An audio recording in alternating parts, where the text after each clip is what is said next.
arratsaldeon, eta eskerrik asko gaur Lombo Aretora hurbildu zareten guztioi. Gaur, abian jartzen den prozesu partartzailea garrantzitsua izango da Arrigorriagarentzat.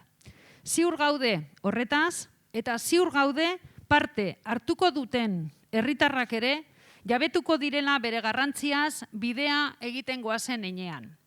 Azken finean, gure herriko arnasgune eta naturagune nagusietako bat den Mendiko Solo parkearen geroa landu eta erabakiko dugu denon artean.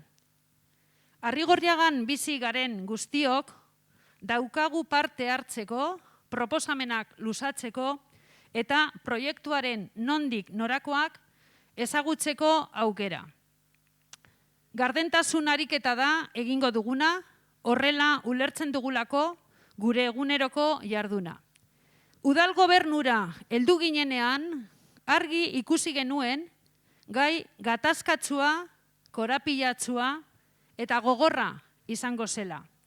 Hala ere, beste alde batera begiratu beharrean arazoari heldu eta zailtasunak zailtasun aurrera jotzea erabaki genuen helburu argi batekin. Etorkizunean egongo denak ez ditzala guk aurkitu ditugun arazoa aurkitu.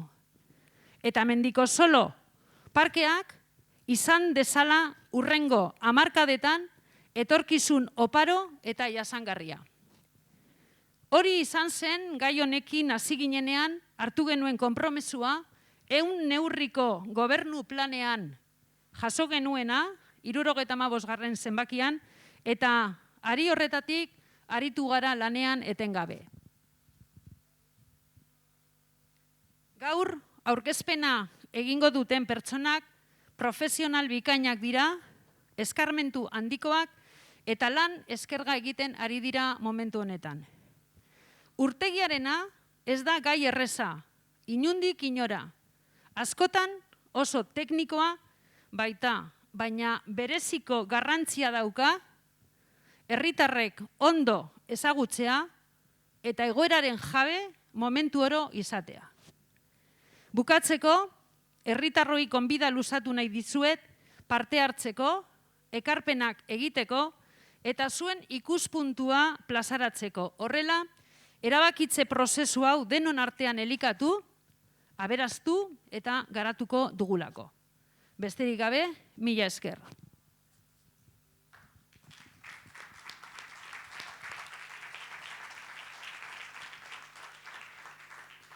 Arratsaldeon y eskerrik asko a todas y todos los que hoy os habéis acercado a Lombo Aretoa. El proceso participativo que se pone hoy en marcha será muy importante para Arrigorriaga. Estamos convencidas de ello y estamos convencidas, Parcatu, de que las personas que participen en el mismo compartirán nuestra visión a medida que vayamos recorriendo este camino. Al fin y al cabo, la ciudadanía arrigorriaga va a tener la oportunidad de trabajar y decidir el futuro del Parque de Mendiko Solo, uno de los principales pulmones naturales de nuestro municipio. Quienes vivimos en Arrigorriaga tendremos, por lo tanto, la oportunidad de participar, plantear y contrastar propuestas y de conocer en todo momento los pormenores del proyecto de primera mano. En resumen, vamos a llevar a cabo un gran ejercicio de transparencia porque bajo esos parámetros entendemos nuestro quehacer diario. Cuando llegamos al gobierno municipal, pronto vimos que iba a ser un tema conflictivo, complicado, duro y de muchas aristas. Sin embargo, en vez de mirar hacia otro lado, decidimos abordarlo en toda su crudeza, pese a todas las dificultades existentes, siempre con un objetivo claro y conciso: que en un futuro ningún responsable político o municipal se encuentre con los problemas que nos hemos encontrado y que el Parque Mendiko Solo tenga en las próximas décadas un futuro sostenible, tanto en lo económico como en lo medioambiental.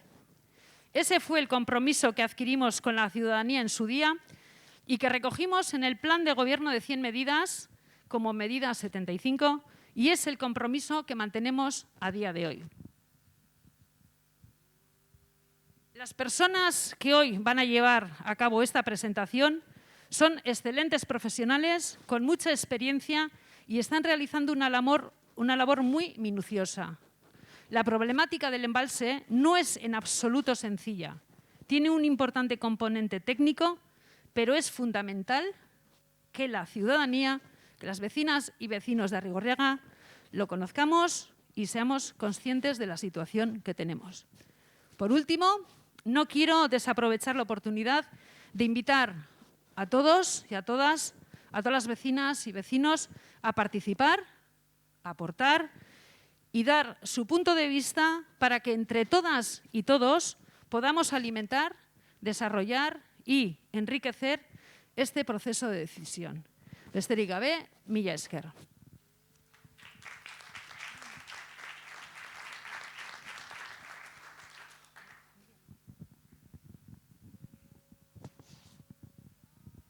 Bueno, arratsaldeon denoi, eta eskerrik asko etortxagatik. Yo soy María Jesús Acedo, soy la concejala del área de sostenibilidad y de medio ambiente. Como sabréis, a día de hoy, el mundo occidental se encuentra inmerso en lo que se ha denominado la Agenda 2030 o la Agenda 2030. Esta agenda no es más que un plan estratégico mundial dirigido a la consecución del equilibrio entre, por un lado, el desarrollo social y, por otro, la protección ambiental del planeta. Pues bien, de los 17 ámbitos de actuación que recoge esta agenda, al menos 4 de ellos se aplicarían íntegramente en este parque. Voy a describirlos brevemente porque me parece interesante e importante que los conozcamos. Hablamos del objetivo número 6 sobre agua limpia y saneamiento, en su meta de proteger y restablecer los ecosistemas relacionados con el agua. Hablamos también del objetivo número 11, ciudades y comunidades sostenibles, que aborda varias metas. Una es la de proteger y salvaguardar el patrimonio cultural y el natural. Otra es la de reducir significativamente el número de muertes causadas por los desastres, incluidos los relacionados con el agua, o la meta para el acceso universal a espacios verdes y públicos seguros, inclusivos y accesibles. El objetivo número 13, sobre la acción por el clima, en su meta de fortalecer la resiliencia y la capacidad de adaptación a los riesgos relacionados con el clima y los desastres naturales, o en la de incorporar medidas al cambio climático o mejorar la educación y la capacidad para su mitigación y adaptación. Y finalmente, el objetivo número 15, relacionado con la vida de los ecosistemas. Por no nombrarlos a todos, solo decir que cumple las 8 metas que plantea en su integridad. Tal vez la mera observancia de lo marcado por la propia agenda sería suficiente para plantearse una redefinición del parque. Sin embargo, en nuestro caso, además, tenemos el añadido de la seguridad de la presa, que nos obliga, sí o sí, a actuar. Nos encontramos, pues, ante un punto de inflexión. Debemos decidir, y esto siempre parece que incomoda. Siendo conscientes de la trascendencia del momento, nos hemos rodeado de un equipo técnico cualificado que nos aportará los datos, su visión y su consejo. Pero la técnica por sí sola no es más que una herramienta importante, eso sí, que la ciudadanía puede utilizar para, atendiendo a los condicionantes existentes y, sobre todo, al objetivo de salvaguardar nuestro ecosistema, decidir qué parque queremos, para que después los gobiernos municipales, sean del color que sean, continúen gestionándolo en esa dirección. Pues bien, hoy empieza este camino. Hoy escucharemos al equipo técnico y a partir de aquí llegará el tiempo de la reflexión individual, serena, libre e independiente. Después, la puesta en común, el debate y finalmente la decisión. Decisión acertada En cualquier caso, pues será la tomada por las personas de Arrigorriaga. Eskerrik asko.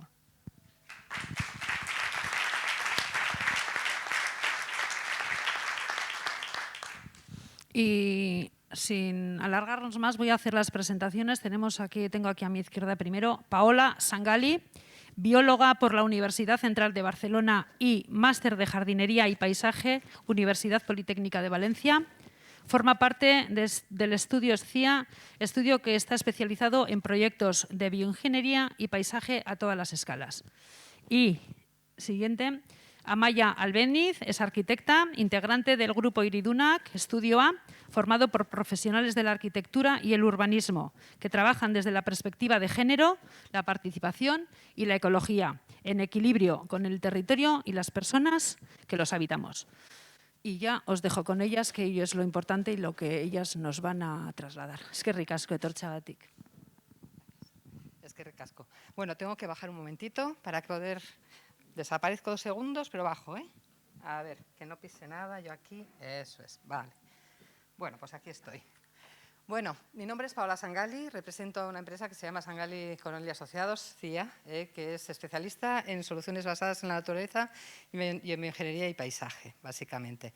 Yo estoy aquí representando a un equipo, porque no han podido venir. Está conmigo Sergio, que es arquitecto también del estudio. Faltarían Joseba Jugo, que es un ingeniero de caminos, Guillermo Tardío, que es un doctor ingeniero forestal, ingeniero de montes, y también seguramente incorporaremos también a Ander Fernández para el tema de lo que es ambientólogo, que es especialista en fauna y flora. Es decir, es un equipo multidisciplinar, que es el que creemos que necesitamos para enseñaros un poquito y hacer frente a lo que para nosotros es un reto. Yo creo que es un reto el de todos, el reto de la ciudadanía, también el reto técnico.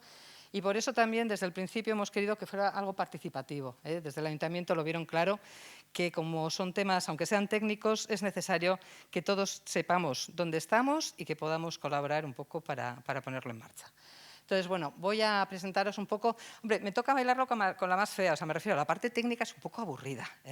Voy a intentar hacerlo lo más ameno posible, pero inevitablemente hay cosas que tengo que explicaros que no van a ser muy amenas. Entonces, bueno, voy a empezar a ver qué tal se me da. Bueno, Mendicosolo. Mendicosolo es un parque que enamora. Yo la primera vez no lo conocía, tengo que reconocer que no lo conocía. Yo estoy en Donosti, vivo allí. Y había oído hablar, pero no había estado nunca. Y la primera vez que vine, que fue en invierno, me quedé maravillada. Porque llama la atención, por un lado, la vegetación, el paisaje, las montañas, que a veces no las vemos, pero que tenemos unas montañas, unos fondos escénicos maravillosos, y también, lógicamente, el lago. A todos nos gusta el agua y sabemos que nos produce mucho relax o mucho... puede ser el mar, pero también basta un lago, un río, enseguida parece que es como nuestro medio, el medio del agua. Y bueno, tiene los valores que sabéis todos. Tenemos por un lado un valor, digamos, de paisaje. Es indudable que el lago tiene esa parte preciosa, digamos, de fondo escénico, pero luego también tenemos una fauna y una flora que se han desarrollado en ese nuevo entorno. Ahí tenemos ya alfochas, patos, un montón de aves y de anfibios que normalmente no estarían allí si no tuviéramos el lago. Tenemos también, como no, la gente. Claro, yo he venido en pleno COVID, entonces yo siempre lo he visto vacío. Las circunstancias nos han obligado a esto. Pero bueno, estoy convencida que ya este verano lo vamos a ver ya, o dentro de poco, otra vez con gente, o bueno, si no es este verano, cuando podamos. Pero bueno, yo creo que es un sitio, cuando pones Mendicosolo en internet, salen un montón de fotos de gente disfrutando. Y eso es así, la gente disfruta viniendo. Y luego, lógicamente, también está todo lo que es los valores, digamos, de la fauna y la flora, que os decía. Es decir, de alguna manera es un contacto directo con la naturaleza, y lo tenemos aquí al lado. O sea, enseguida estamos ya en otro paisaje y en otro mundo. Y el valor para mí muy importante es ese que viene aquí representado y que estaba un poco hablando de esos objetivos del milenio. Ahora tenemos uno de los planes, digamos, europeos para lo que es la década de la restauración, que se inaugura el 1 de junio. En la década de la restauración, porque tenemos que recuperar de alguna manera los ecosistemas, la biodiversidad, porque es lo que necesitamos para mantener la vida. Y la biodiversidad de Mendicosolo es importante. Tenemos muchísimas especies de flora, de fauna, de peces, de reptiles, de pájaros. Todas esas listas que tenéis aquí y más, que no he podido meter, forman parte de lo que es la riqueza digamos, de Mendicosolo. Y me encanta esta imagen que suelo traer siempre porque figura de alguna manera todo lo que son… el hombre necesita de todo esto, necesita de los animales, necesita de las plantas, necesitamos de todos para poder mantener nuestra vida o porque somos parte de ella. Somos partes del problema, pero también somos parte de la solución. Y si algo nos ha enseñado el COVID es que tenemos que convivir, tenemos que aprender un poco a convivir con esta situación. Entramos ya un poquito en lo que es Mendicosolo. Mendicosolo es una presa. Es una presa y un embalse. La diferencia entre presa y embalse es que la presa es lo que sujeta el agua, es la obra que puede ser de tierra, como en el caso de Mendicosolo, o puede ser de muro, de hormigón, que es lo más tradicional, es una presa, y que acumula agua detrás, porque normalmente lo que se hace es corta el curso de un río o de un arroyo, en este caso del arroyo Cubo, y crea una acumulación de agua. Pero Mendicosolo no era así. Esto, cuando estamos, por ejemplo, esto es una foto del 56, antes de… Bueno, se ve la dinamita, o sea, que tiene que ser posterior, esta es del 75, donde se ve un poco el arroyo. Ese es el arroyo que ha formado, que ha dado lugar a lo que es el parque hoy en día. Como veis, antes de las obras también era una zona con un bosque muy importante, porque por lo que he leído y también aprendí es que se utilizaban muchas de las especies ahí plantadas, las acacias y los robles, ¿no?, americanos, se plantaban también cuando tenían la dinamita para bajar la temperatura, para crear sombra. Y utilizaban el Quercus rubra, que es el Quercus americano, el roble americano, que tiene un crecimiento muy rápido y por eso lo tenemos ahora en el parque, que tiene esos colores naranjas y rojos, ¿no? Yo creo que en otoño es muy evidente. Bueno, pues ese era Mendicosolo antes y este es el arroyo Cubo, aguas arriba, muy cerquita de donde termina el embalse, cuando empieza ahí el camino, vas recorriendo un poco el arroyo y este es un poquito lo que debía ser un poco el paisaje antes de que se hiciera la obra de la presa. Bueno, vamos a hablar de presas y he traído la primera presa del mundo. La primera presa del mundo es una presa que está en Egipto, que se construyó más o menos hace, bueno, lo tengo que leer porque yo creo que son ya 4.000 años, tenía 80 metros de longitud y lo que ocurrió es que la construyeron, era una presa de tierra, o sea, lo mismo que la de Mendicosolo, exactamente igual, una presa de tierra, no de hormigón. En la época de la dinastía egipcia no podía ser de otra manera. Y una de las cosas que llama la atención es que esta presa, antes de que estuviera finalizada, sufrió una inundación y se rompió. Entonces, no llegó nunca, la primera presa que hemos tenido en el mundo nunca llegó a funcionar, porque hubo una inundación que hizo que se destrozara y luego no fueron capaces, seguramente hubo cambio de dinastía, esto trajo cambios, porque allí también había turbulencias, ¿no?, políticas, me imagino, trajo algún cambio y no se pudo terminar. Entonces, la primera presa surge del primer gran accidente hidrográfico que se produce. Bueno, la presa, esta es un poco la topografía, aquí tenéis un poco el arroyo tiene otros arroyos que le llegan, aquí lo he hecho de una manera muy simplificada. Y entonces, ¿qué ha ocurrido? Esto viene un poco del proyecto básico de relleno. Lo primero que se hizo fue marcar un muro, ¿vale? Crear un muro de contención bastante alto, 16 metros, que tiene una pendiente, lo veréis después, lo he traído un poco dibujado. Tenemos ese muro con un desagüe interior y a continuación lo que se hizo fue ese muro automáticamente hizo de contención y se llenó con el agua que procedía de ese arroyo. La cuenca es muy pequeña y el caudal del arroyo es muy pequeño. Tardaron un tiempo en poderse llenar. Y después se rellenó. Los rellenos, por lo que he estado leyendo y estudiando, pues proceden de las obras que se hicieron en Miravalles, de la canalización del Nervión, y trajeron aquí las tierras. Se lo utilizó como vertedero, ¿de acuerdo? Por eso ahora tenemos esa zona tan llana. Inicialmente, además, aquí no lo vais a ver, pero inicialmente no se rellenó del todo. El relleno se hizo en 2 fases. Una primera fase que llegó hasta el pie hasta donde está el desagüe, un poco más allá, y luego se tuvo que rellenar de nuevo para contener un poco la erosión que provocaba el propio agua. Pero bueno, fue un relleno en 2 fases. Y aquí ahora lo tenemos verde, porque después se hizo una intervención, más o menos estamos hablando de que en los años 90 se hizo el proyecto. Se adjudicó, creo que en el año 91-92, se empezó el relleno y en el año 97 se solicita desde el ayuntamiento un proyecto para crear el parque. Y es cuando se empiezan pues eso, todas las cuestiones que tenemos ahora de las plantaciones, las obras de jardinería. La verdad es que es interesante porque entonces ya creo que la cifra en unos 600.000 euros al día de hoy, la primera inversión en jardinería, plantación y en formación. Me ha gustado el hecho de que hubiera un montón de gente leyendo la historia de Mendicosolo, que el ayuntamiento hiciera formación de 450 horas, o sea, una formación importante para que la gente aprendiera también y tuviera una formación en jardinería. Vamos, es un lujo poder hacer las cosas, aprender haciendo, ¿no? Es un poquito lo que se hizo en ese momento. Bueno, esto es casi terminado, nada más las primeras obras. Como veis ahora, aquí todavía hay muy pocos elementos de juegos, tenemos muy pocas plantaciones, hoy en día está más arbolado. Pero bueno, inicialmente tenía este aspecto. Y entonces, bueno, ahora vamos a definir un poco qué elementos tiene esa presa. Yo os he dicho que es una presa y me habéis dicho todos que sí, pero bueno, vamos a ver. Está más construida de lo que aparentemente se ve. Por un lado tenemos ese frente, que es típico de las presas de tierra. Y ese frente lo que tiene, de cara al agua, tiene, por un lado, una impermeabilización con arcillas, ¿de acuerdo? Y luego tiene una membrana también geotextil y encima unos bloques de piedra para darle estabilidad. Una cosa que es muy importante es que tiene un desagüe de fondo, que es este de aquí, que es una galería, que no la vemos, pero que es la que continúa por debajo de toda la presa, que es una galería que tiene más o menos un 2×2, o sea, es bastante amplia. Y luego también tenemos aquí lo que es una escotilla de verificación, para poder abrir y cerrar el desagüe. O sea, en un momento dado la presa se podría vaciar desde ese punto. Hoy en día, eso que os estoy contando es esto, es de frente, ¿de acuerdo? Aquí no vemos la altura, porque, lógicamente, este talud, que tiene una inclinación, a ver, sería como de un 3,1, por decirlo de alguna manera, es un talud bastante tendido, no, un 2,1 el de aquí, un talud bastante tendido, pues llega a los 16 metros de profundidad, baja muy, muy suave. Pero yo no sé si lo estoy explicando bien, yo estoy intentándolo. Vale.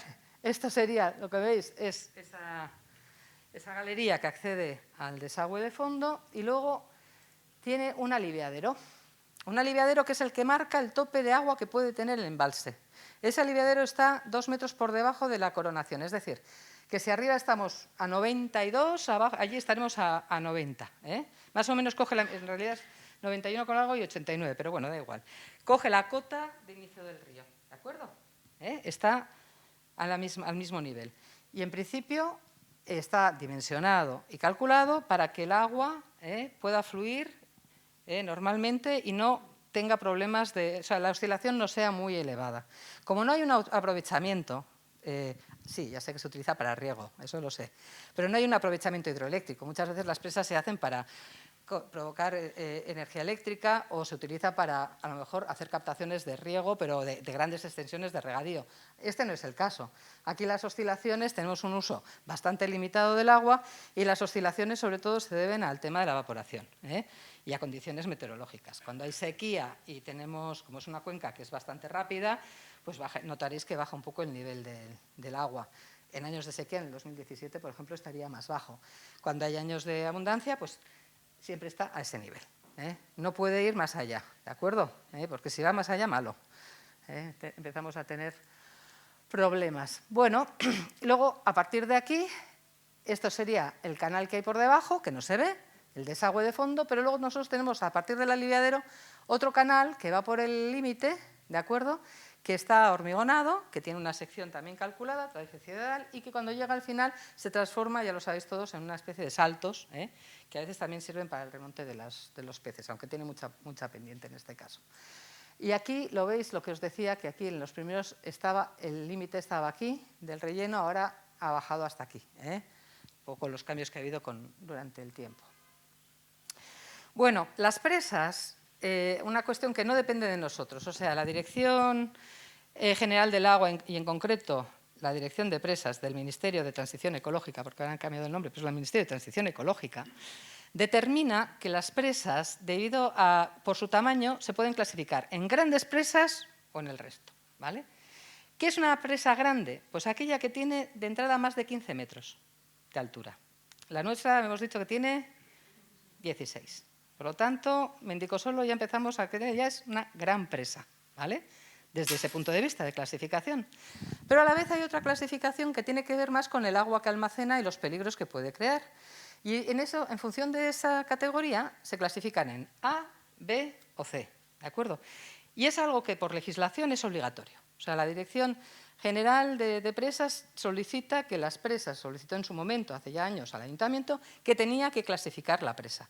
Las tiene registradas todas, todas las del Estado están registradas y categorizadas o clasificadas.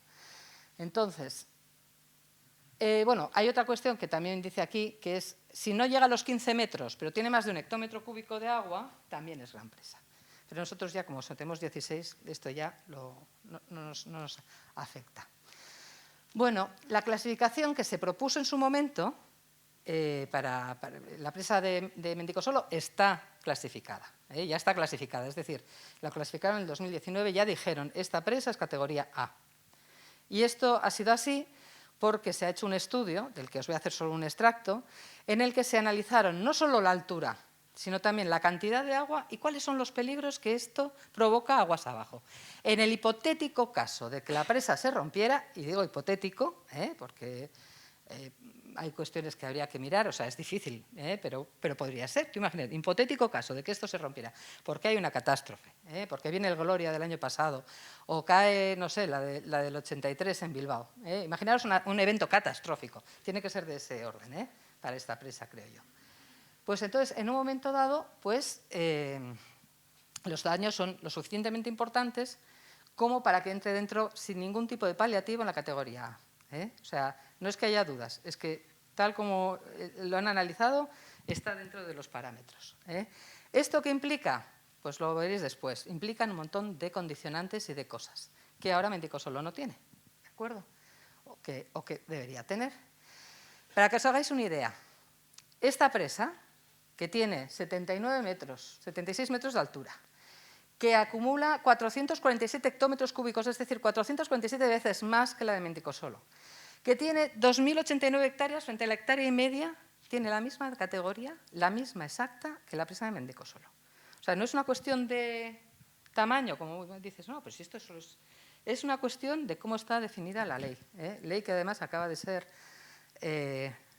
refundida en un Real Decreto que ha salido en abril y que todavía incide más en estas cuestiones, en la importancia de la clasificación. O sea, fijaros la nuestra, pues igual, lo mismo, la misma categoría.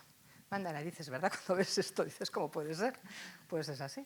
Entonces, es así porque, como os decía, tiene esos 16 metros y es así porque cuando en el hipotético caso, hipotético, que se rompiera, la mancha de inundabilidad que veis aquí, esta es la primera, podría llegar a afectar al casco urbano, ¿vale? Y afecta. Esto se hace con periodos, lo que llamamos periodos de retorno de 500 años. Es decir, con eventos que tienen una probabilidad de cada 500 años de suceder, por decirlo de alguna manera sencilla, ¿de acuerdo? No se hacen los cálculos con la lluvia de cada año, no se hacen los cálculos con una crecida, digamos, ordinaria. Se hacen cuando verdaderamente cae, pues eso, cuando decimos cae la de Dios, ¿no? Pues eso, que cae muchísima agua. Pero aquí, desgraciadamente en Vizcaya, lo tenemos muy presente, porque en el 83 pasó. Entonces, nunca podemos decir, porque que pase en el 83 no quiere decir que no se vuelva a repetir. O sea, no es que pase en otros 500 años. La probabilidad es únicamente en cuanto a probabilidades. Y, de hecho, desgraciadamente, los que trabajamos en temas de hidráulica y en este tipo de problemas relacionados con el cambio climático, estamos viendo, como sabéis, que está cambiando un poco el régimen de lluvias. Ya no tenemos sirimiri, poco, y cuando llueve, llueve cortina. Últimamente este año, además, estamos teniendo muy poca lluvia. No sé vosotros aquí, pero en Donosti estamos alucinados con lo poco que está cayendo, ¿no? Pero cuando cae, llueve cortina, llueve muchos litros en poco tiempo. Bueno, no voy a dejar esta imagen tan triste porque tengo que pasar a la siguiente. ¿Y esto cuándo ocurre? Pues en un tiempo muy corto, en 4 minutos y medio. Si se rompiera en un punto, el agua llega ¡pum!, enseguida abajo, porque tiene una pendiente muy alta. Entonces, eso también es otro de los criterios que hay que estabilizar y que nosotros estamos estudiando para ver, primero, de alargar, que si pasara cualquier cosa, alargar ese proceso, que no fuera tan rápido. Bueno, la categoría A, ¿qué implica? Pues un montón de cuestiones. Por un lado, implica cuestiones administrativas, digamos, documentales. Hay que hacer un plan o una estrategia de seguridad, hay que llevar un registro, hay que hacer unos informes, hay que hacer muchos documentos para garantizar, de alguna manera, que estás haciendo lo que tienes que hacer con una empresa de esas características.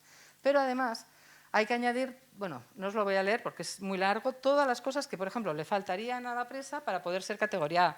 Claro, esta presa se pensó desde el principio como un elemento recreativo, no se pensó para producir energía eléctrica. Entonces, hay cosas que es lógico que falten, ¿eh? Es normal. O sea, no es una cosa que no se hizo por dejadez, sino porque la ley, además, se ha ido endureciendo con los años, ¿eh? ¿De acuerdo? Pero bueno, si lo tuviéramos que poner en orden, son todas esas cosas de allí. Y luego también habría que hacer una normativa durante la explotación. Habría también cosas para cumplir y deberíamos tener a un responsable, un técnico responsable exclusivamente para la presa de Mendicosolo, ¿eh? Que fuera, o sea, tendríamos que tener mucho personal para poder gestionar y para poder mantener el correcto funcionamiento de la presa. Es decir, que la presa A verdaderamente tiene mucha miga, ¿eh? Ser categoría A no es ningún regalo. De ahí que casi todas las presas que están en categoría A y que no tienen un uso, lo que están intentando es cambiar de categoría o eliminar la actividad. Y eso es una cosa que está pasando más o menos a nivel nacional. Yo os voy a traer 2 ejemplos, pero que se está haciendo, porque verdaderamente el coste es muy alto, ¿eh? Y luego también está el tema de la seguridad. Cuanto menos problemas, mejor también para todos, ¿no? El cambio de la normativa, como os decía, ha sido muy reciente y lo que hace es, de alguna manera, refundir 2 antiguas leyes, una que era del 67, perdona, y otra del 96. Una era más bien para las empresas estatales y la otra era para las empresas privadas. Lo que ha hecho ha sido refundirlo y aprovechando que lo ha refundido, que ha hecho una única ley, pues todavía ha apretado más las tuercas un poquito, ¿eh? En la nueva es un poco más complicado, pero abre 2 vías interesantes. Por un lado, endurece las condiciones, eso sí, pero da más plazo, de alguna manera, para que nosotros podamos trabajar y tener un poco más de holgura a la hora de hacer las cosas. Y por otro lado, abre la posibilidad, que eso no estaba tan implícito en ningún sitio, de cambiar de clasificación la presa. Es decir, que antes se podía poner fuera de servicio, pero eso implicaba demolerla casi siempre. Abre esa posibilidad, ¿eh? Que es importante, de poder cambiar de categoría. ¿Hasta ahora me seguís bien? ¿Estáis todos ahí callados? O sea, que yo creo que sí. Porque las presas fallan, ¿eh? Ya sé que esto queda así, pero bueno, las presas fallan, ¿eh? Las presas tienen, sobre todo las presas de tierra, tienen algunos problemas causados. Estas son un poco las causas. ¿Qué es lo que vamos a estudiar? Vamos a estudiar cómo tenemos la presa, en qué condiciones está y si esto se podría dar hipotéticamente, ¿eh? Entonces, para eso vamos a ver qué estabilidad tiene, si tiene bien los desagües, si está en condiciones todo lo que es, sobre todo desde el punto de vista geológico, ¿eh? Esas cosas hay que ver cómo está. Ya tiene unos años y no creo que se haya hecho, entonces hay que analizarla, ¿vale? Para estar tranquilos y estar seguros. Entonces, sabemos, hay mucho escrito sobre los posibles fallos de estas presas, ¿eh? Entonces, pero además ha habido, el ayuntamiento encargó a una ingeniería que se dedica a hacer estas cosas también, a estos estudios, que fue la misma que hizo el informe para clasificar la presa, que es Fulcrum, hizo un estudio de alternativas. Es decir, ¿qué posibilidades hay? Tenemos este problema.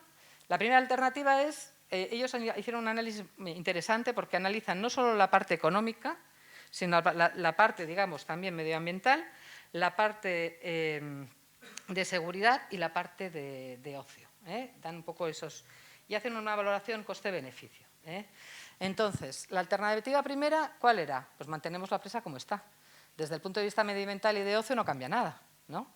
Pero desde el punto de vista económico y de seguridad seguimos ahí, ¿no? La cosa, pues sigue manteniendo, tenemos que invertir mucho dinero para ponerla en su momento y también tenemos que hacer un seguimiento un poco de los problemas que pueden darse aguas abajo. La alternativa 2, bueno, es una alternativa que decimos, cambiamos la clasificación. Eso cuando hicieron ellos el estudio no estaba tan claro, pero era ya una idea. Y ahora está ¿qué se puede hacer? ¿Cambiar la clasificación qué quiere decir? Pues lógicamente quiere decir que acumule menos agua, ¿vale? Ellos proponen de una manera, nosotros pensamos que se puede hacer de otra, pero bueno, básicamente sería eso. Vamos a cambiar las condiciones para que no tenga ni tanta altura ni tanta agua, ¿de acuerdo? Y la alternativa 3 sería, vamos a estudiar también la posibilidad de que, aunque dejamos algo de agua, ya no sea una presa. O sea, porque la clasificación C también tiene bastantes requisitos. O sea, no penséis que cambiamos de categoría y nos desaparecen todos los requisitos. Es más laxa, tenemos menos peligro, porque categoría C implica que tenemos muchos menos peligros, ¿de acuerdo? Pero tiene también muchas obligaciones. Entonces, nosotros vamos a ver un poco desde el paisaje y desde el equipo que hemos constituido cómo podemos trabajar en estas alternativas, ¿eh? Como veis, es un reto, no es nada fácil, porque bueno, tenemos muchos elementos que hay que analizar y que hay que estudiar. De entrada, la tendencia actual es la de eliminar presas. Yo no sé si sabéis, pero las presas normalmente para los ecosistemas fluviales suponen una barrera muy importante, tanto para el flujo de los peces como para la de los sedimentos. Los sedimentos tienen también mucha importancia. Los sedimentos se van acumulando aguas arriba y eso influye pues, en la energía del agua, en muchas cuestiones y también en la vida de otros, de la vegetación, de muchas cuestiones. El caso es que, bueno, que eso a lo mejor podríamos un día hacer el taller de para qué sirve todo esto. Entonces, bueno, lo que se tiene que hacer es un análisis de cada caso. En Guipúzcoa la más famosa es la demolición de la presa de Onturia, que era una presa de 12 metros y que en diversos años han ido bajando hasta que han conseguido que el río fluya. Aquí lo tenemos mucho más complicado porque tenemos no sé cuántos 300.000 metros cúbicos de tierra de relleno, con lo cual no es tan fácil. No tengo que demoler un muro, sino que tengo que hacer algo más.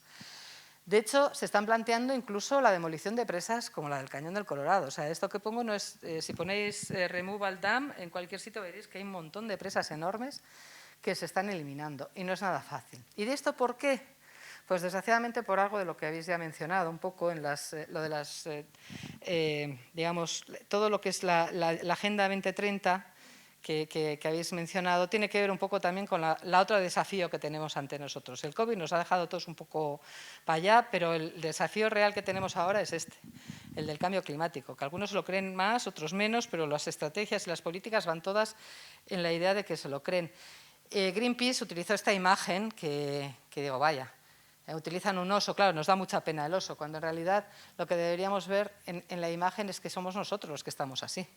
Somos nosotros los que estamos en la banquisa ahora, y tenemos que cambiar un poco esa idea y buscar un poco soluciones. Soluciones, como os decía, que no vienen de Paola Sangalli, no vienen de mi manera. Yo soy bióloga y paisajista, tengo una formación limitada en ciertos ámbitos y por eso lo que tengo es un equipo de un ingeniero de caminos con el que he trabajado ya en bastantes temas, que tiene una visión, compartimos visión, y se anima a hacer ciertas cosas, porque hay veces que hay que animarse a hacer ciertas cosas, con un doctor ingeniero de montes, que es Guillermo Tardío, bueno, el ingeniero es Joseba Hugo, Guillermo Tardío, que es doctor ingeniero de montes, que es colaborador habitual de mi empresa, y que trabaja conmigo en temas de, pues eso, de inundabilidad, hace todas las modelizaciones hidráulicas, es muy bueno en este campo. Está Sergio Sangalli, que es arquitecto de profesión, que ha hecho un proyecto de un bosque inundable, que el tema de la inundabilidad y de los problemas que origina es algo que tiene muy incorporado. Y luego, bueno, intentaré recuperar también a Ander Fernández, que es ambientólogo, que hizo conmigo el estudio del TCG y que él es un apasionado de la fauna y de la flora y de todas las cosas. Entonces, con ese equipo, con muchas mentes, así como si fuera una melé, pues vamos a intentar darle solución a esto, e intentando aplicar esta visión, que a mí es la que me parece que a veces tenemos que… Yo no sé si conocéis el cuento este, es un cuento famoso, el cuento de los elefantes del elefante y los ciegos. Están 6 elefantes alrededor o sea, 6 ciegos alrededor de un elefante, lo estaba contando al revés, y cada uno va cogiendo una zona, ¿no? Entonces, el que toca digamos, lo que es el colmillo, le parece que es una punta de lanza. El que coge la correa dice, esto es una cuerda, en cambio es la cola. El que toca la oreja le parece que es un tapete o algo por el estilo. Y en cambio, el que toca la trompa piensa que es una serpiente. En realidad, todos tienen razón, porque todos están percibiendo esto, pero la visión global es la que cuenta, que es un poco lo del elefante, y es un poco lo que nosotros vamos a intentar aplicar aquí. ¿Cómo? Pues desde lo que nosotros llamamos la misma filosofía que la bioingeniería del paisaje. Lo que vamos a intentar es hacer, por un lado, completar los estudios que faltan. Para eso vamos a estudiar todo lo que son los estudios del medio físico, sobre todo los geotécnicos, saber cómo está el suelo, qué profundidad encontramos, qué tipo de geología tenemos, qué tipo de resistencias, de ángulos de cohesión, bueno, todos los parámetros geotécnicos, todos los parámetros que los ingenieros utilizan para calcular y para saber si aquello está en condiciones, haciendo también un análisis de lo que puede ser el agua. Pensar que el agua pasa por un embalse, en el que en ese embalse también hay un horno, y bueno, hubo unas actividades también, unas actividades industriales. Vamos a ver, si no vamos a sacar agua, si no sabemos cómo está, vamos a ver cómo está. Los lodos también, qué tipo de lodos tenemos, qué tipos de suelos, si los suelos, los rellenos los podemos reutilizar, los tenemos que llevar a vertedero, qué tenemos que hacer con ese terreno, qué posibilidades nos da, ¿de acuerdo? Un poco todos esos mecanismos. Sin esos estudios no vamos a poder hacer nada. Y es un poco lo que estamos iniciando ahora, los estudios iniciales. Analizaremos también la fauna. Tenemos un problema y es que hay algunas especies invasoras también dentro del... Tenemos las carpas y tenemos el mejillón cebra. Entonces, hay que tener mucho cuidado, también desde el punto de vista biológico, de lo que vamos a hacer. Analizaremos la historia. Si alguien tiene fotos de cómo era, pues serán bienvenidas, porque es muy difícil encontrar las fotos de cómo era Mendicosolo hace unos años. Yo he encontrado alguna, pero no están aquí el día del árbol, las primeras plantaciones. Y luego aplicaremos un poco esa filosofía de la bioingeniería del paisaje, que somos especialistas en estas técnicas, que utilizamos las plantas como elementos constructivos para controlar los procesos erosivos. Lo que hacemos es facilitar que las plantas, de alguna manera, estabilicen de nuevo las laderas, o recuperamos también ríos. Aquí hemos quitado el hormigón y hemos hecho un río que tiene objetivos técnicos, porque básicamente son técnicas para estabilizar y para controlar la erosión, pero que también tienen objetivos biológicos de recuperación, que tienen también la integración paisajística, las usamos para hacer nuevos paisajes, nos permite la construcción de nuevos paisajes y también nos permite de alguna manera, estos son nuestros cursos, de alguna manera también invertir mucha gente, mucha mano de obra también en estas técnicas. Y yo creo, tenía aquí alguna cosa más, pero yo creo que ya llevo mucho tiempo hablando, ¿no? Así que, porque es que me paso, yo me dais un esto y enseguida sigo. Bueno, que sepáis que nosotros trabajamos en lo que era la plaza de Zarátano, que os invito también a venir a verla, que abrimos y que desclasificamos, ¿de acuerdo? La hemos conseguido desclasificar, y que esa misma estrategia es la que se va a hacer ahora en Articucha. Articucha, que ya se está regenerando una vez que ya en Articucha hayan quitado todo el agua, y están cambiando un poco el paisaje. Bueno, pues nada más. Muchas gracias por vuestra atención y luego si tenéis preguntas me comentáis.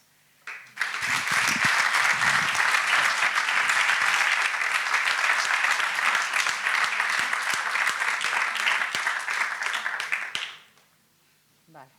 ¿Aquí? Ahí. Vale. ¿Tienes aquí?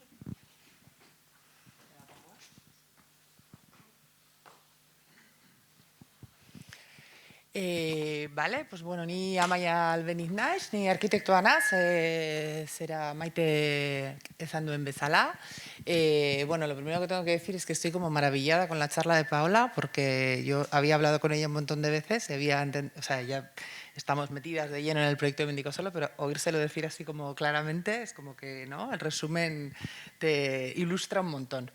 Bueno, ¿y qué es lo que tiene por otra parte de este proyecto de Mendicosolo? El proceso participativo, ¿no? Este proceso que hemos iniciado, que han iniciado desde el ayuntamiento en Mendicosolo, tiene dos partes. Un proceso técnico, que lo va a llevar el equipo de Paola, y un proceso participativo que lo va a llevar mi estudio, que es Estudio Iuna que Estudia. El proceso técnico es lo que son dos procesos que caminan paralelos y que tienen fases diferentes, ¿no? El proceso técnico nos lo acaba de explicar Paola, ya se ha empezado a trabajar en ello, o sea, está empezando con los estudios previos, etcétera, etcétera. Este proceso técnico es el que nos va a dar las premisas ineludibles para que luego podamos llevarlas al proceso participativo, porque hay algunas cuestiones técnicas sobre las que no se pueden decidir, ¿no? Según que se encuentre en el suelo, según un montón de cosas. Entonces, lo dicho, el proceso técnico que lo lleva el estudio de Paola y el proceso participativo. Los objetivos, el buru nagusiak del proceso participativo son fundamentalmente, como ya ha explicado Maite en el inicio de la presentación, un ejercicio de transparencia, bueno, pues precisamente como es un proyecto complicado, complejo, sobre un lugar de referencia en el pueblo de Arrigorriaga, ¿no?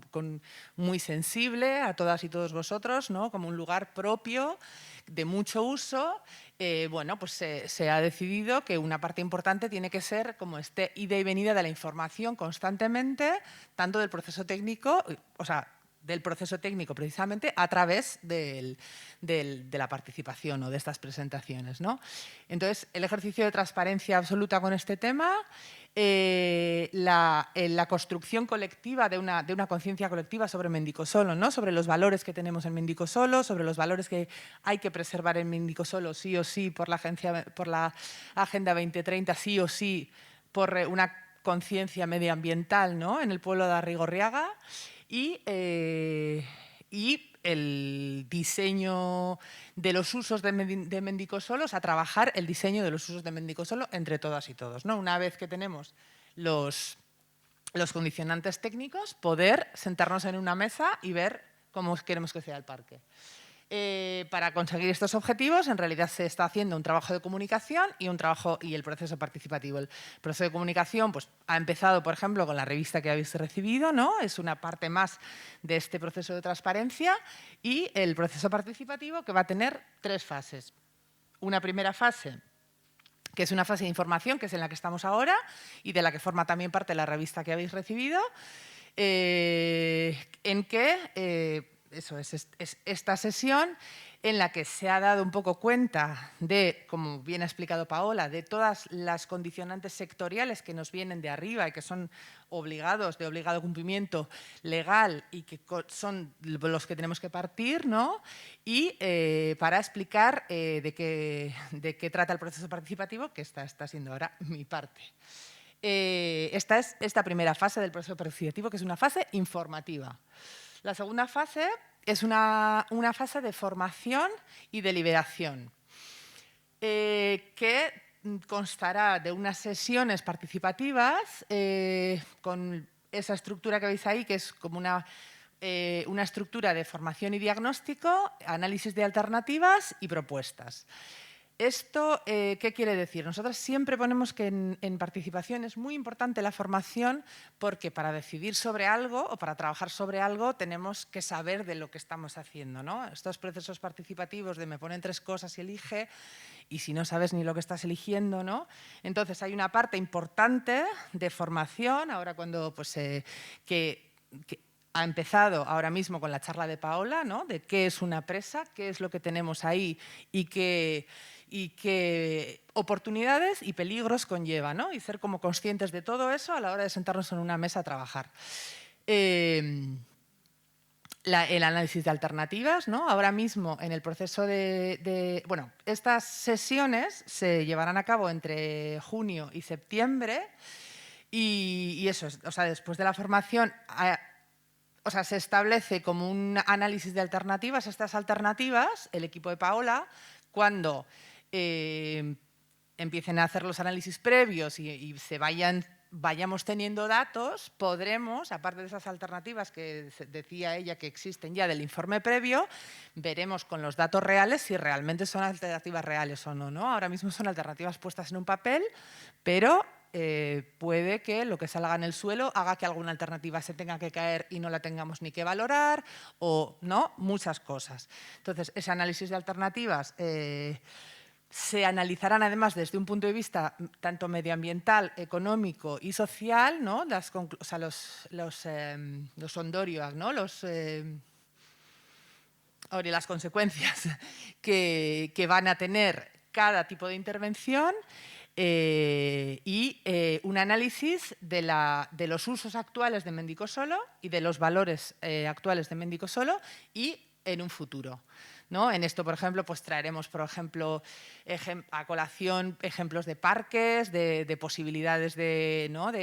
Analizaremos los usos existentes, ¿no? Muchas veces en participación una de las cosas que hacemos es proponer diferentes cosas, porque muchas veces cuando un espacio se va a transformar, si no vemos distintas posibilidades, no nos lo podemos como imaginar de otra manera, ¿no? Entonces es como, bueno, nos sentaremos alrededor de una mesa para ver todas esas distintas posibilidades y soñar con un nuevo Mendicosolo o con un Mendicosolo como el que tenemos ahora, pero ligeramente transformado. Bueno, ideas hay un montón, ¿no? Y son las que traeremos siempre bajo la premisa de lo que nos dejen los condicionantes técnicos del área para soñar con Mendicosolo. Las sesiones de participación se realizarán, bueno, pues con taldes homogéneos, con grupos homogéneos. Esto quiere decir que, bueno, habrá, por supuesto, una sesión abierta a la ciudadanía, pero muchas veces funciona también muy bien, por ejemplo, hacer sesiones con mayores, por ejemplo, nada más, ¿no? Como en el centro del jubilado, en el centro de día, o sesiones con mujeres, o sesiones con la infancia, ¿no? Porque realmente, pues no sé, pues con las personas mayores muchas veces es muy interesante en participación hablar de la historia, porque siempre tienen mucho que contar y entonces de repente salen cosas o sea, se enriquece muchísimo el proceso participativo, ¿no? Las sesiones abiertas son indispensables, obviamente, pero estas otras, así como por grupos homogéneos, también. Entonces, pues se realizarán varias sesiones.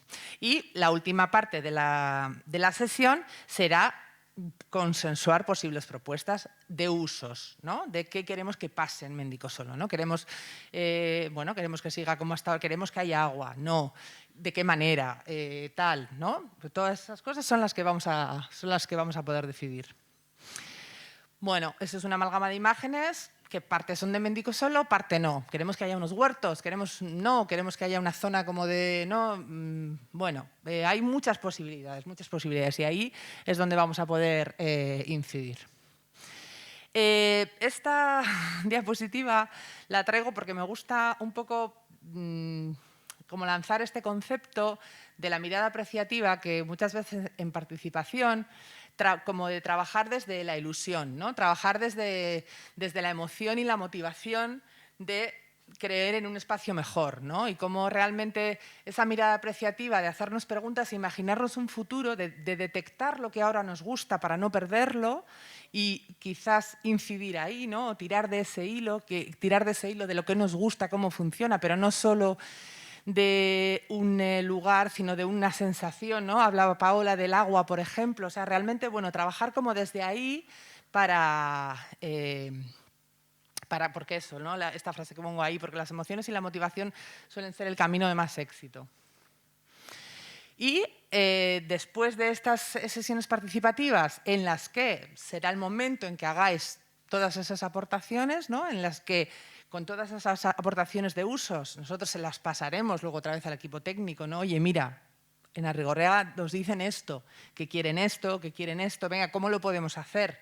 ¿No? Y entonces el equipo técnico, bueno, cerrará, bueno, ya veremos ahí de fechas, ¿no? En eso, obviamente, esto es un camino que ahora se empieza y ya... Pero habrá un momento de devolución, como una sesión como esta, de devolución de un proyecto definitivo. De, mira, al final, luego, obviamente, Paola también tienen un trabajo arduo de comunicación con instancias, o sea, con instituciones, con el Ministerio, etcétera, de ir a Madrid. O sea, esto no es sencillo, no es un trabajo que queda en el Ayuntamiento de Arrigorriaga.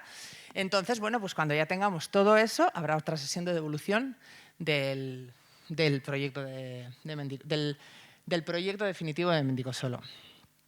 Eta, bueno, pues qué decir, que os animéis a participar en el proceso participativo, que hagáis vuestro el proyecto, ¿no? Que es un poco como de eso se trata, o es la intención de este proceso. Porque bueno, pues es un proyecto muy complejo con el que se han encontrado, o sea, que está encima de la mesa en el Ayuntamiento de Arrigorriaga, al que hay que hincarle el diente, ¿no? Y vamos a hacerlo entre todas. Eskerrik asko.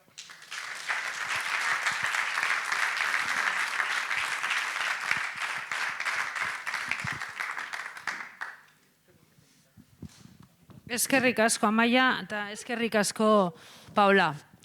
Orain arte aurkeztu nahi genizuena, eta hemetik aurrera zuen txanda da, baten batek galderaren bat egin nahi badu, Amaia eta Paola guzti espres erantzuteko. agradecer a Amaya y a Paula sus intervenciones, me parece que muy interesantes.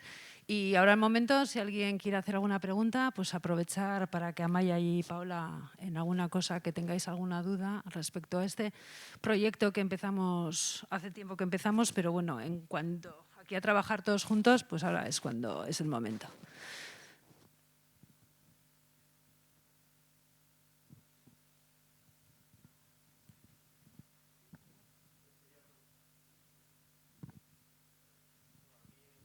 El tema de las fechas, porque yo me he enterado hoy de chiripa a las 5 de la tarde porque me ha llegado una noticia de Google de que había esto hoy. O sea, me leí la revista que recibimos hace una semana, busqué las fechas, no las encontré y hoy me lo encontré como de repente, casi me lo pierdo. Entonces, estamos hablando de junio y julio, se van a publicar por anticipado en el ayuntamiento, no lo sé, pero es el cómo enterarnos y no perdernoslo.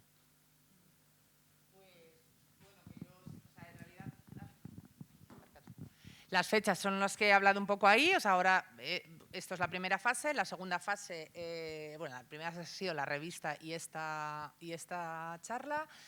La segunda fase va a ser probablemente entre junio y septiembre, porque ahora están trabajando en el tema de los estudios técnicos y sin los estudios técnicos no podemos sentarnos la ciudadanía.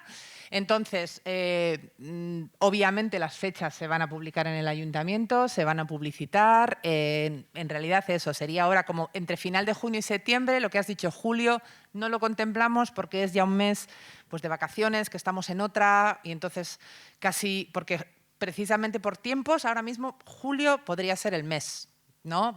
más idóneo, pero nos parece que no es de recibo hacer un proceso participativo en julio, ¿no? En un municipio. Y más este año que como el año pasado casi no salimos, pues la gente tiene ganas de salir.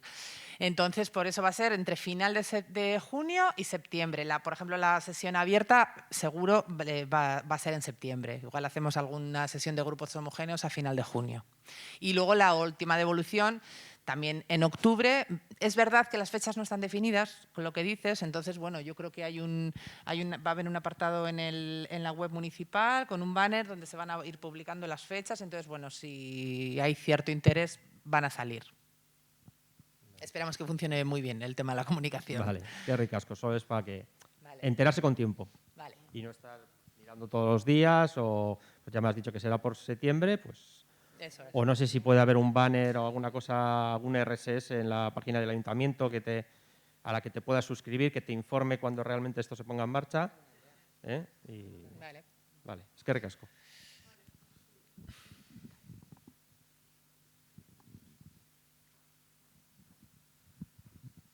Yo tengo una pregunta para Paula, que por cierto es muy interesante la charla.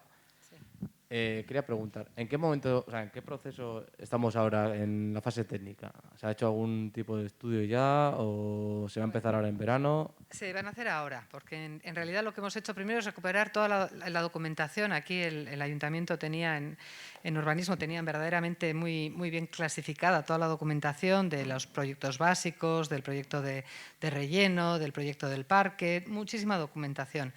Entonces, bueno, eso nos ha servido un poco para definir los estudios previos, porque claro, estos estudios son también importantes y caros. O sea, hay que ir muy, ¿sabes?, como muy preciso a ver lo que tienes que estudiar. Y entonces, bueno, eso nos ha costado un periodo de tiempo y ahora yo con la empresa que han adjudicado, creo que tengo la semana que viene, el lunes, ya la primera reunión. Yo confío en que vengan ya, ¿eh?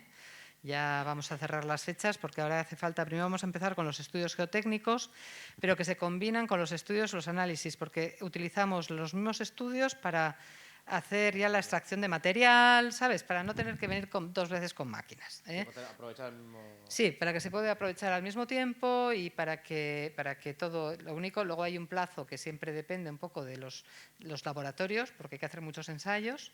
Hemos hecho todo un listado de ensayos y eso suele tardar del orden de 2 o 3 semanas, pero mientras tanto nosotros empezamos a estudiar ya con el modelo hidráulico, o sea, no paramos, ¿eh?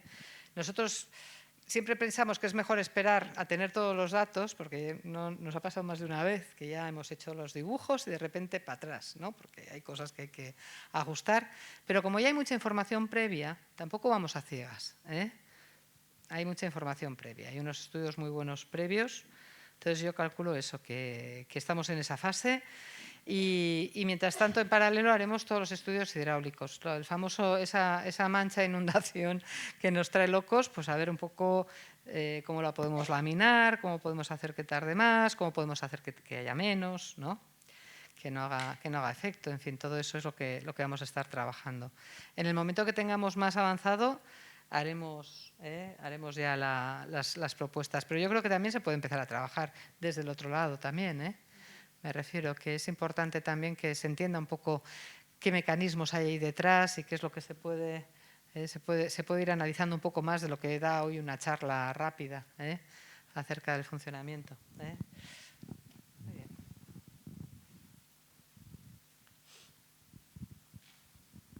Arratsaldeon. Por lo que he llegado a comprender en las opciones que habéis planteado, parece que os decantáis un poquito más por la 3. Por la de recuperar. ¿Veis viable la recuperación del curso antiguo del río y poder recuperar un poquito todo ello combinándolo con una zona de ocio y esparcimiento para el pueblo? Sí, de hecho, a ver, por legislación, cuando haces, o sea, en la legislación nueva, esta que acaba de salir en abril, hablan de que cuando tienes que poner fuera de servicio la presa tienes que recuperar el cauce. Tenemos un problema y es que tenemos un relleno enorme por delante, pero se puede hacer un cauce nuevo, se puede regenerar ese cauce. Cauce, además, que no solo sea cauce, sino que tenga también sus humedales, en fin, sí que nos gustaría. Ese sería lo que nos gustaría hacer. Lo que pasa es que, bueno, tenemos 15 metros, es verdad que hay 300, pero bueno, estamos trabajando en esa idea también. La otra opción es decir, bueno, reducimos la cantidad de agua. Lo importante es eliminar el peligro también, o sea, quitar los riesgos. Pero lo del cauce es algo que ya por ley nos exigen y que sería lo interesante. Eskerrik asko.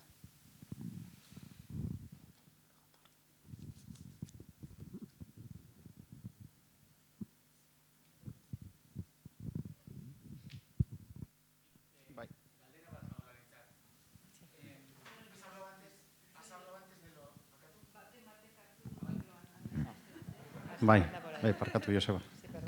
Gero pasatzen. Bai, bueno, eskerrik asko gaurko saio antolatzeagaitik. Gracias por organizar la charla de hoy y dar al pueblo la capacidad de decidir, ¿no? Me ha parecido vital pues uno de los temas que ha salido, ¿no? Y es el tema de la formación. Claro, esto no puede decir una persona ante dos fotografías y coger la del colorín más bonito, ¿no? Entonces creo que es vital pues, esa fase de formación previa antes de decidir, ¿no? Entonces mi pregunta va por ahí, ¿no? Es decir, ¿qué pasa con, bueno, por un lado, quién decide? Es decir, ciudadanía de Arrigorriaga o gente que tiene interés en el parque. ¿Dónde está el ámbito de decisión? Se ha hablado de un grupo que me parece vital, ¿no? Y es el grupo de niñas y niños. Entonces, hay un límite de edad porque generalmente en el ámbito de decisión, pues bueno, en todos los procesos participativos quizás se pone un límite, ¿no? Y es de los 18 años en adelante. Entonces, en ese sentido, también decide ese colectivo. ¿Y qué pasa con la gente que no ha venido hoy, pero sí que puede tener un interés, va a tener capacidad de formarse? Es decir, queda, por ejemplo, la charla grabada de hoy y se la pueden ver y trabajar en esa línea. Quedará algún documento que se pueda leer la ciudadanía. Va un poco por esa línea, ¿no? ¿Qué hacemos con esa gente que no ha podido venir o que no ha querido venir o que no se ha enterado, ¿no? En esa línea. Y bueno, por ahí, ¿no? Y daros las gracias, ¿no? Por estar hoy aquí. Bueno, con respecto a la última cuestión que decías, el tema de quién no se ha enterado, ese es el gran qué de la participación. ¿Cómo llegar? ¿No? Entonces, en ese cómo llegar, nosotras y todo lo que le estamos pidiendo al ayuntamiento, y en este caso el ayuntamiento, bueno, pues la cuestión es como diseñar herramientas que lleguen a la mayor parte de la ciudadanía posible, pero luego pues viene el que viene, digamos, ¿no? Que la participación, entonces, por ejemplo, el tema de trabajar con grupos homogéneos es en el que la infancia es uno, por cierto, es un tema que dota de bastante éxito a la participación. ¿Por qué? Por ejemplo, a una sesión abierta como esta, a partir de cierta edad para arriba, la gente no viene. Entonces, para trabajar con gente mayor, realmente mayor, hay que ir al centro del jubilado. Entonces, vamos nosotros a ellos, no vienen ellos a nosotras, o sea, no vienen al ayuntamiento, sino que nosotros vamos a su lugar. Y nosotros hemos hecho sesiones de participación en centros de jubilados con una asistencia masiva, porque luego lo que tienen estos centros es que realmente hay momentos, ¿no? Ahora con el COVID también es un poco más difícil.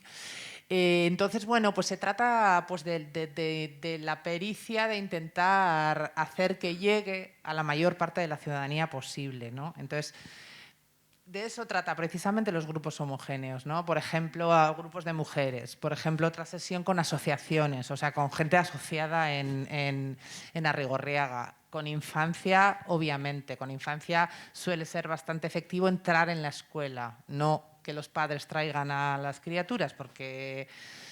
Pero bueno, luego pues llegar, luego por ejemplo, otra herramienta para llegar a toda la ciudadanía ha sido el buceneo de la revista, realmente hacer ese esfuerzo de sacar en papel y buzonearlo en todos los hogares de Arrigorriaga, ¿no? Entonces, yo creo que se está haciendo ese esfuerzo para que llegue y ojalá llegue. Nuestra intención es esa, ¿no? Diseñar, o sea, afinar en las herramientas para que llegue y para que se produzca ese interés. Y luego lo que decides, ¿quién decide? Pues efectivamente la infancia es un grupo, es uno de esos grupos homogéneos. La cuestión es que en realidad, o sea, más que decidir, que sí, es trabajar, ¿no? O sea, la participación es como trabajar entre todas y todos cómo queremos que sea. ¿Cómo queréis que sea vuestro pueblo? ¿No? No A o B, como bien decías, no es A o B, es cómo desarrollamos esto, ¿no? Cómo, aquí han hecho un trabajo técnico que nos plantean que hay estos condicionantes, entonces mira, esto ya no se puede en esta zona tal, y una vez que tengamos, decimos qué queremos que pase, ¿no? En Mendicosolo, más que el diseño en sí, obviamente es que queremos que pase, cómo queremos que se desarrolle, ¿no? Ese lugar de referencia de Arrigorriaga. Creo que te contestaba todo, ¿no? Sí.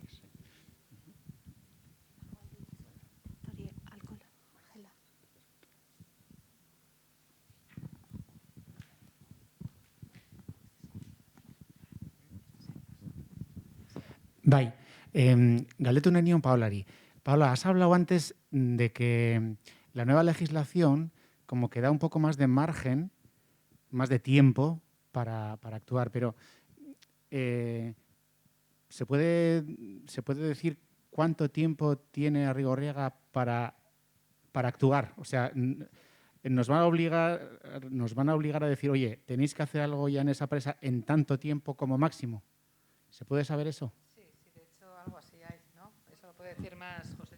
Eso luego, José, yo de la información que tengo después de todo esto, en principio, después de muchas reuniones que hemos tenido con la Confederación Hidrográfica y de todo lo que nos exigían con todo esto, en principio hablábamos de noviembre del 21, en el que para esas fechas el municipio de Arrigorriaga, el Ayuntamiento de Arrigorriaga, teníamos que poner encima de la mesa que habíamos decidido qué hacer con la presa de Mendicosolo.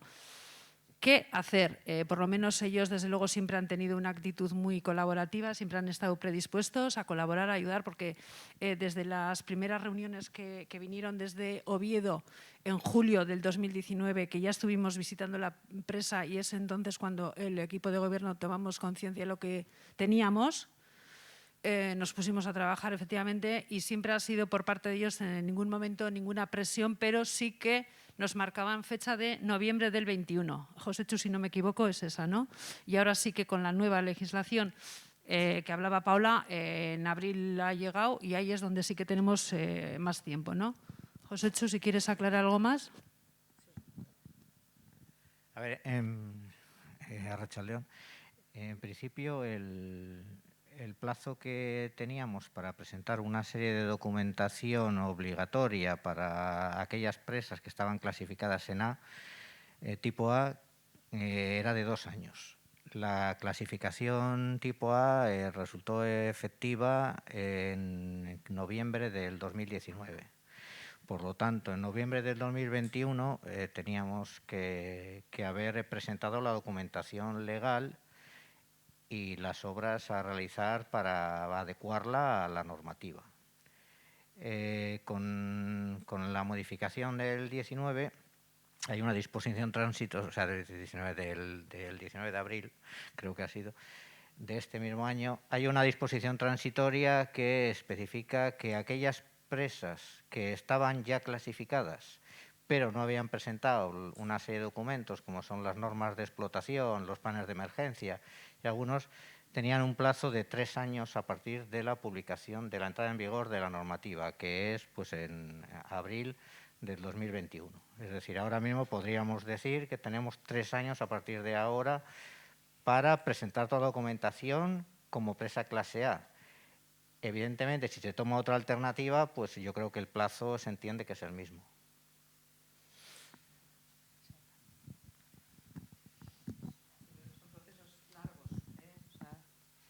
Tenemos no solo la Confederación, sino la Dirección de Presas, que es Madrid, o sea, son procesos, y luego también está la URA, también tendrá que avalar, entonces son procesos lentos. Por eso la necesidad de hacerlo ahora, poquito.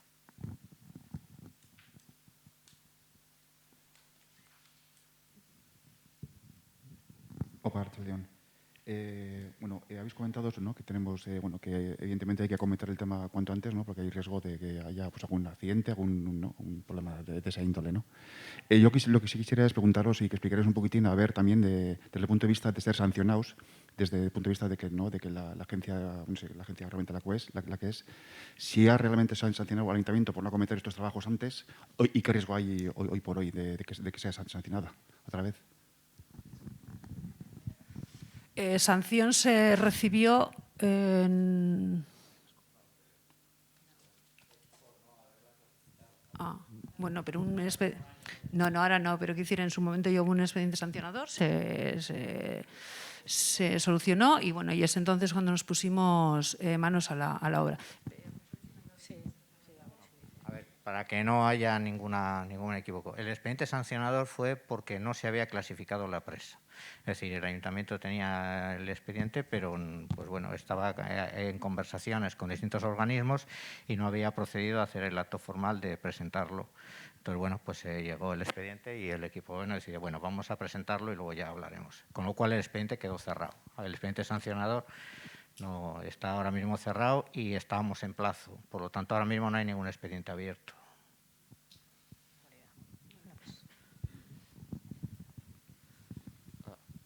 Vale, ahora quiero preguntar por el tema económico. Más o menos habrá hecho una previsión de las 3 variantes, de qué puede orientar. ¿Cómo están las arcas de Arrigorriaga ahora mismo para plantearse ese tipo de obra, remodelación o como se base?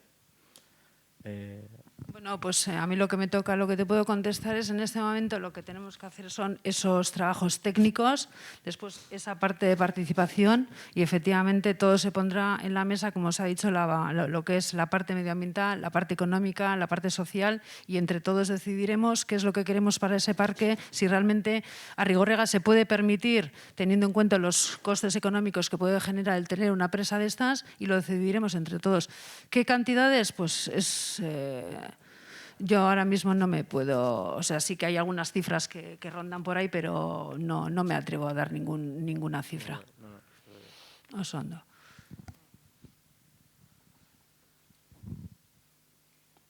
De todas formas, también con lo que decía Paola, que lo de que decías de cómo están las arcas municipales de Arrigorriaga, que en realidad, bueno, supongo que desde esta charla lo que sí que se ha entendido es que sí o sí hay que actuar ahí. Entonces, pues es lo que vamos a ver, ¿no? Pero que Arrigorriaga no puede, que hay que hincarle en diente al proyecto. Sí, para bien o para mal. Eso es. O sea, para un lado o para otro, que siga adelante. Ahora decir, pues hacer una un poco más económica, entonces hacia dónde tenga que decir al ayuntamiento, lo que pueda asumir, no que no pueda asumir. Yo creo que aquí en la balanza tiene que haber también eso, el otro peso, ¿no? O sea, lo económico sí, pero hoy en día también hay ciertas ayudas para adaptarlo, por ejemplo, adaptación al cambio climático, adaptación a... O sea, hay ciertas ayudas para entrar en estos proyectos. De hecho, yo estoy trabajando ahora en un embaquio de adecuación que está dentro de un programa LIFE. Entonces, el dinero viene desde Europa, porque era mucho dinero para un ayuntamiento tan pequeño como Baquio. Y es una adecuación a cambio climático. Entonces, bueno, hay medios de financiar. Yo lo que creo es que en la balanza, además de lo económico, hay que poner la seguridad, que para mí es importante, y a la vez el tema social y el tema medioambiental. Y en el pool de decisiones, ver qué es cómo lo hacemos, ¿no? Equilibrar, ¿eh? Eso es un poco el reto también. Eso es un poco ver.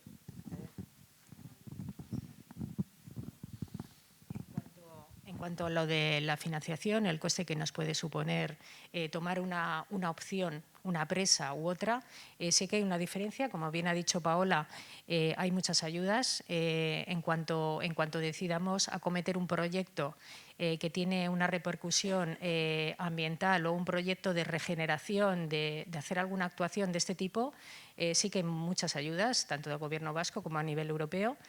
Pero si nos quedamos en la presa de tipo A, y esto nos han constatado desde el Gobierno vasco, no vamos a tener ninguna ayuda. O sea, si decidimos que nos quedamos con la presa tal como está, una presa de tipo A, cometiendo las obras que haya que hacer, con los informes que haya que hacer, etcétera, el coste, que va a ser muy elevado, como dice Maite, no conocemos una cifra, no nos atrevemos a dar una cifra exacta, pero sí sabemos que va a ser elevado y que lo tendría que costear íntegramente el ayuntamiento.